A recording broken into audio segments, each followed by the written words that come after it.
आणि आता पुढची बातमी बघूयात। उपमुख्यमंत्री एकनाथ शिंदे यांचा पुण्यातल्या रोड शोला सुरुवात झालेली आहे।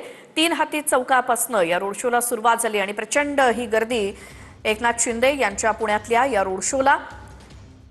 एकनाथ शिंदे यांचा सन्मान करण्यात आलाय पुण्यातल्या सर्व स्थानिक नेत्यांकडून, उमेदवारांकडून आणि आता थोड्याच वेळात या रोड शोला सुरुवात होतीये। किंवा सुरुवात झालेली आहे या रोड शोला। एकनाथ शिंदे यांच्या स्वागतासाठी सगळे कार्यकर्ते हे भगवे फेटे परिधान करून दिसतात आणि एका गाडीवर एकनाथ शिंदे आणि सर्व उमेदवार आपल्याला शिवसेनेचे कार्यकर्ते, महिला कार्यकर्ते मोठ्या प्रमाणात दिसतात। पुण्यातल्या या रोड शो मध्ये एकनाथ शिंदे यांचा आज पुण्यामध्ये भव्य असा रोड शो। शिवसेनेकडून पुण्यामध्ये शक्ती प्रदर्शन। उपमुख्यमंत्री एकनाथ शिंदे यांच्या उपस्थितीत पुण्यामध्ये हा रोड शो निघालेला आहे।